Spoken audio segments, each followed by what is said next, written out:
Army aviation traces its origins to the American Civil War, when both sides used hot air balloons to send signals, direct artillery fire, and observe enemy troop movements. By World War I, fixed-wing aircraft had replaced balloons, and the Army Air Service grew from a few dozen planes to a powerful force of over 11,000 fighters and reconnaissance aircraft. During the interwar years, the Army's air arm added transport and medical evacuation, search and rescue, ground attack, and strategic bombing to its mission set, executing these missions as the U.S. Army Air Force during World War II. While most Army aviation assets migrated to the new U.S. Air Force in 1947, the Army retained its artillery observation and reconnaissance missions, providing the nucleus for a future aviation branch. Starting with the Korean War, rotary wing aircraft increasingly became the centerpiece of Army aviation, coming of age during the Vietnam War. Founded in 1983, today's aviation branch operates some of the most technically sophisticated and battle-tested airframes in the world. Aviation units provide accurate and timely combat information on the enemy, terrain, local populations, and friendly forces, as well as reaction time and maneuver space.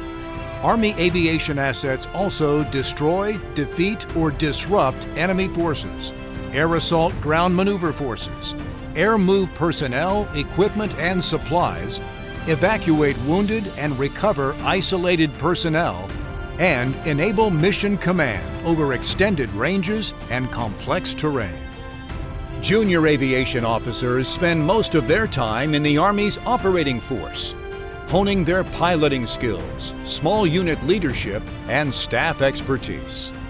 This is an invaluable training and educational experience that helps them to understand the larger Army that they serve. As they approach mid-career, aviation officers are afforded opportunities to pursue graduate education and develop expertise suiting them for leadership in either operating force or generating force assignments, training and educating soldiers and leaders across the Army, as well as collaborating and training with America's allies. Aviation officers possess a special blend of skills, knowledge, and behaviors. Their unique talents help them to succeed in any mission. Prudent risk taker.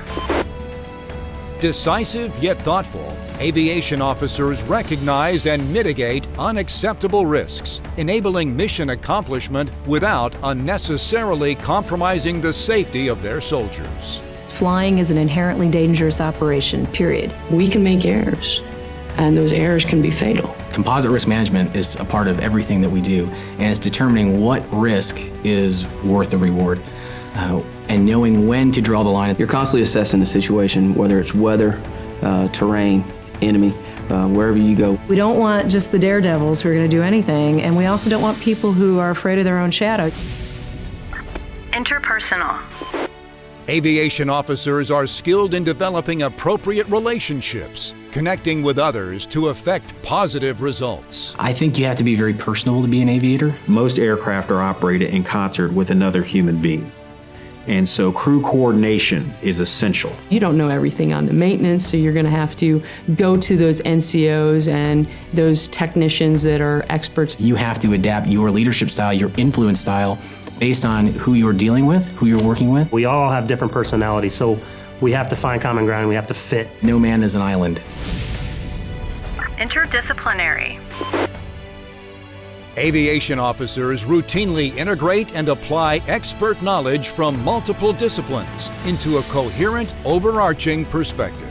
Interdisciplinary talent is extremely important in the aviation community. You not only are operating a machine, but you're acting in concert with people, and you're doing it in the third dimension. As an aviator, you need to understand aerodynamics. You need to understand if you have something failing. You have to have a natural kind of technical ability, not necessarily a technical degree. You have to not only understand just your aircraft, but the logistics tail that goes along with that.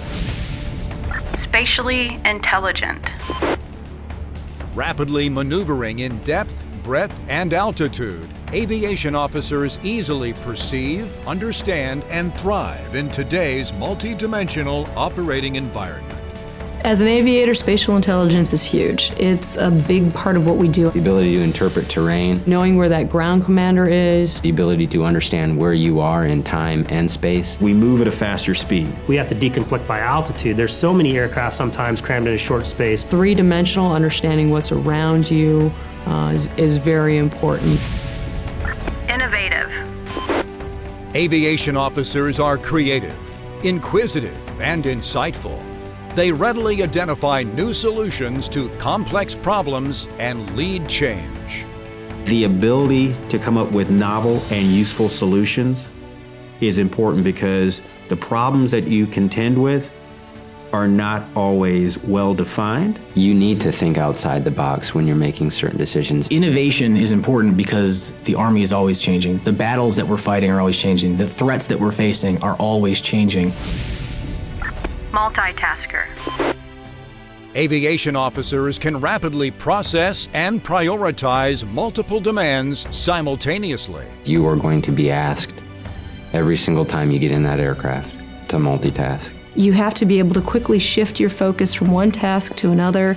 They involve all the senses. When you're flying an aircraft on a mission, you have 4 or 5 radios that you're talking on simultaneously. What's most important now?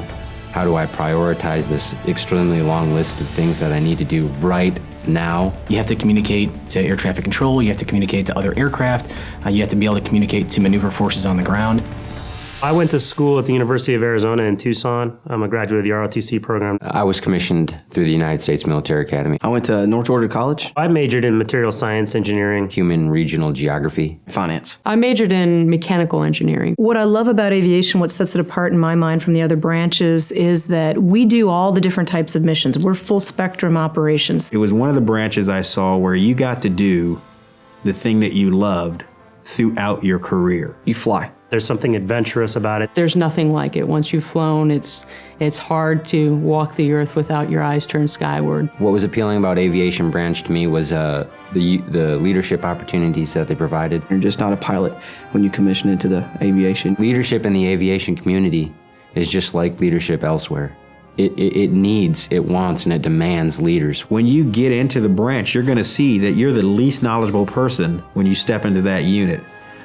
But yet you're going to be the platoon leader, and individuals are going to look to you for guidance. The demands of a lieutenant are for you to get to the unit, be ready to learn, be ready to show that you are willing to learn, but that you are a leader as well. You got to be able to not only fly the aircraft, communicate, shoot, navigate, but also be a leader, make tough decisions, multitask, and make sure you get back home safely. Being in an aviation unit's a lot of fun. You're around great people, they're smart, they're disciplined, they're mission focused. This is a lifelong love. It wasn't something that I, decided on a whim. If it's your dream, you got to go after it. I am very, very happy with the decision I made. I love doing this. Above the best.